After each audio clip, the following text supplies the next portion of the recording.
बोलो भाई। जय गुरुदेव। 2 साल पहले की बात है, वासद आश्रम गुजरात में मैंने आपसे एक सवाल किया था कि नसीब, लक जो फैक्टर है उसके लिए मुझे क्या करना चाहिए, और गुरुदेव आपने बोला था ध्यान करो। और इन 2 सालों में करीबन मेरी 7 फिल्में आई हैं और 7 फिल्में हिट हुई है।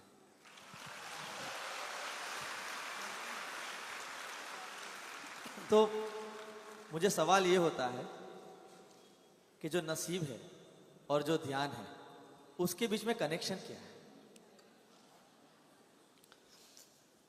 ध्यान करने से अपने वाइब्रेशंस अच्छे हो जाते हैं और कर्म अच्छे होते हैं, सोच विचार अच्छे होने लगते हैं। और अदृश्य माने आपको दिखता नहीं है, वैसे अदृश्य की सृष्टि होती है। हमें दिखता नहीं है, इसीलिए इसको कहते हैं अदृश्य। अदृश्य की सृष्टि होती है, वही अदृश्य की सृष्टि को तो हम लक कहते हैं, भाग्य कहते हैं।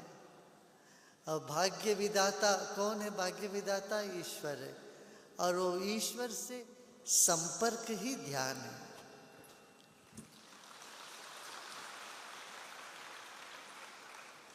क्योंकि गुरुदेव में एक्टिंग की फील्ड से आता हूँ और मीडिया फील्ड से काम करता हूँ। बहुत लोगों को ये सवाल होता है, उनके बिहाफ पे भी मुझे पूछना था कि ये एक ऐसी फील्ड है जहाँ बहुत डिस्ट्रैक्शंस हैं, बहुत ऐसी चीज़ें हैं जो आपको भटका सकती है।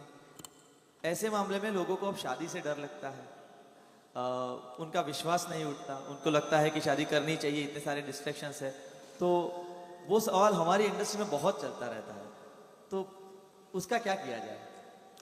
देखो भाई, शादी से पहले लड़के को भी और लड़की को भी दोनों को डर लगता तो रहता है, पता नहीं शादी के बाद सब ठीक हो जाता है। वैसे जैसे स्विमिंग पूल में कूदने से पहले लोग डरते हैं, एक बार कूद जाते हैं तो हाथ पांव चलाने लगते हैं। कभी एक आध घुट पानी भी पी लें तो तर के आ जाते हैं।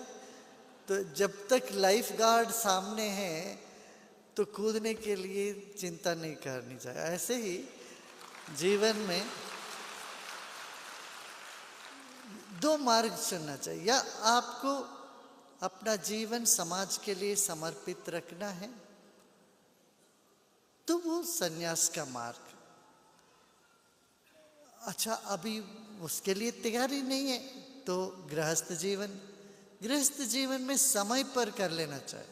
ऐसा नहीं 40 साल तक नहीं करते रहे, फिर बाद में किया, तब बच्चों के और आपके भीतर बहुत फासला हो जाता है। बच्चे 20 साल के होंगे, माता पिता 60 के ऊपर हो जाएंगे, तो जनरेशन गैप बहुत बढ़ जाता है। इसलिए 30 के आसपास विवाह हो जाना चाहिए। इसी के साथ साथ एक और डर लगा रहता है कि कहीं मैं पीछे ना छूट जाऊं, क्योंकि ये नौकरी नहीं है, जॉब नहीं है, यहाँ पे समय लगता है, तो मेरा नंबर कब आएगा, ये जो सवाल लोगों के मन में रहता है गुरुदेव, उसका क्या जवाब हो सकता है? देखिए, 2 चीजें हैं। एक तो प्रयत्न, अपना पूरा प्रयत्न करना चाहिए, और प्रयत्न के साथ प्रार्थना। जो प्रयत्न से नहीं संभव होता है वो प्रार्थना से हो जाता है। यहाँ पूछो कितने लोगों को जो जो चाहते हैं वो मांगते हो जाता है कि नहीं? देखो, सब आपको खुद को अनुभव है, आपका भी हुआ है। प्रार्थना से होता है और विश्वास। ठीक है। तो गुरुदेव, जेलेसी को कैसे कंट्रोल किया जाए? जेलेसी जो होती है कि कोई जिसके साथ आपने काम शुरू किया है वो शायद आपसे आगे है, या जिसने मेरे साथ काम किया है वो मुझसे पीछे है, तो काम ना मिलना, उसी दौरान जो जेलेसी आती है उसको कैसे कंट्रोल किया जाए? जब तक हम आध्यात्मिक पद पे विकास नहीं करते हैं ये सब तो होता रहता है। और तुम्हें बार बार याद कर रखना चाहिए कि ठीक है भाई, तुम पूरा सब पालोगे, उसके बाद क्या है? जब अंत तो गत्वा मृत्यु ही है, तब ये जलसी वगैरह अपने आप जो है गायब हो जाता है। हाँ? ऐसा लगता है आपको दूसरे के बारे में द्वेष या जलसी लगे तो थोड़े क्षण के लिए देखो, वो भी तो मरने वाले हैं, वो सब मर जाएंगे, मिट जाएंगे, नामों निशानों किसी का रहता ही नहीं है। तो इस बात को हमें याद दिलाने से हमें संकीर्णता से मन ऊपर उठ जाता है, सहजता में आ जाती है।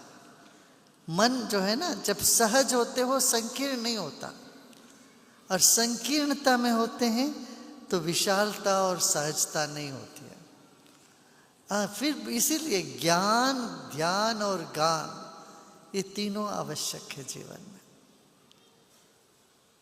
गुरुदेव, जो नई जनरेशन है जिन्हें जेनजी कहा जाता है, वो ऐसा मानती है कि उन्हें बाकी की जनरेशन समझती नहीं है, वो बहुत प्रैक्टिकल है और शेयर करने से बहुत डर लग रहा है। ना दोस्तों के साथ कह पा रहे हैं, ना कोई गुरुजन को कह पा रहे, ना पेरेंट्स को कह पा रहे। वो जनरेशन चाहती है कहना लेकिन कह नहीं पा रही, तो उनके लिए क्या संदेश हो सकता है? उन्हीं के लिए तो ये शिविर किया हमने। सबसे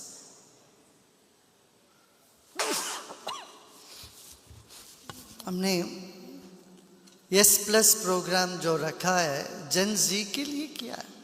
अब दुनिया भर के यूनिवर्सिटी के, कॉलेज के युवा इस पे शामिल हो रहे हैं।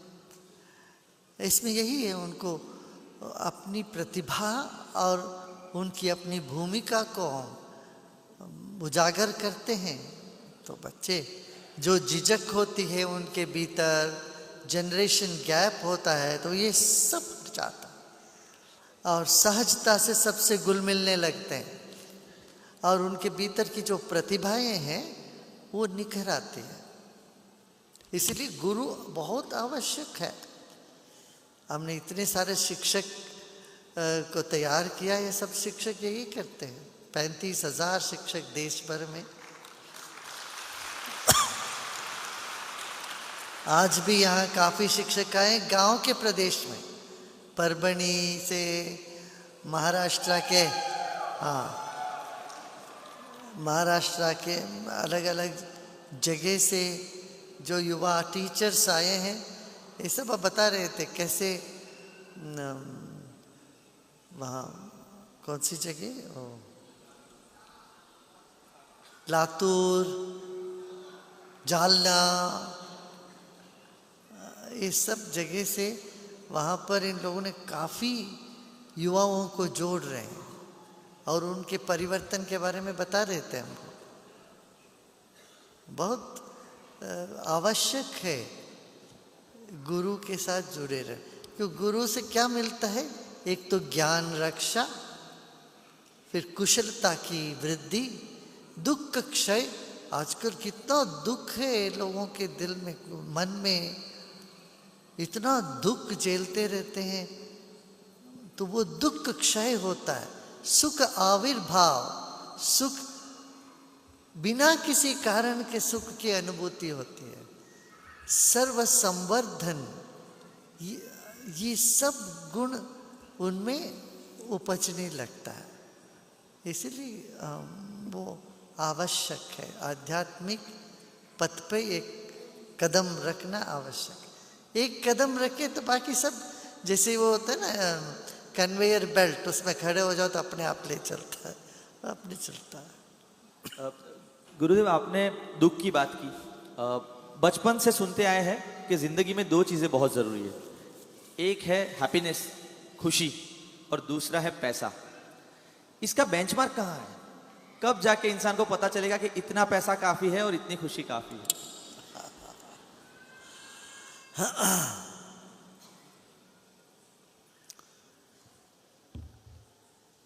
धन सिर्फ एक माध्यम है, वो लक्ष्य नहीं। आज जेनजी के बच्चे धन को लक्ष्य नहीं बना के चल रहे हैं, ये बहुत अच्छी बात है। एक जनरेशन इसके पीछे लोग चाहते थे, मेरे पास इतने घड़ी होनी चाहिए, इतने कार होनी चाहिए, ये होना चाहिए। आजकल जेनजी बच्चे में ये कोई रस नहीं है उसमें।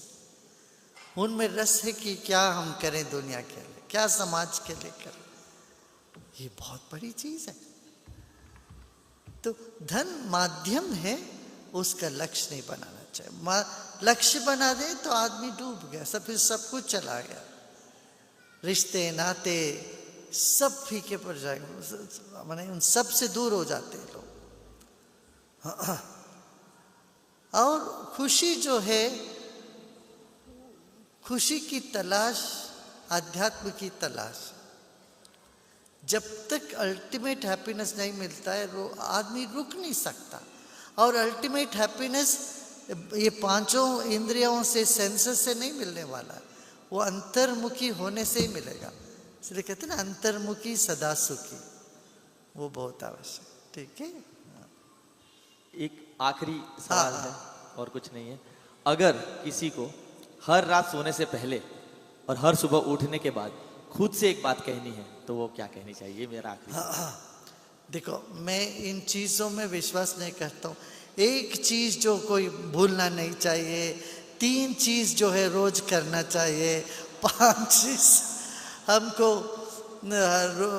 हर हफ्ते करना चाहिए, ये सब नहीं।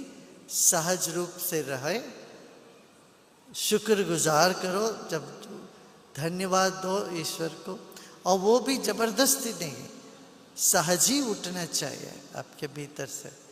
तो ये जो लोग बोलते हैं ना कि कोई एक बात कहिए, मैं कहूँगा तुम एक फार्मेसी में जाके उनसे पूछो, मुझे एक दवा दे दो, वो तुम हमको ठीक करे। वो बोले पहले तुम्हारे बीमारी तो क्या है बताओ, एक में क्यों लाके रुकना है? हम तो अनेकांत है, यहाँ तो बहुत कुछ चीज़ है, अलग अलग बीमारी है तो उसको अलग अलग दवाएं हैं। तुम कहाँ खड़े हो, तुम्हारा क्या परिस्थिति, उस हिसाब से तुम्हें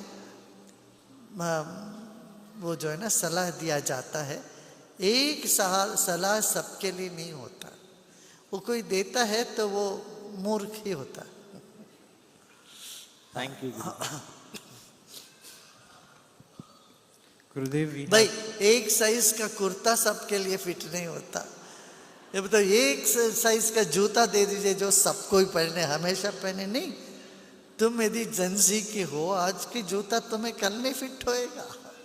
तुम बड़े होते जा रहे हो ना, ऐसे ही तुम मोटापा तुम्हारे में आ गया तो किसी भी उम्र में तुम्हें कपड़े भी फिट नहीं होता।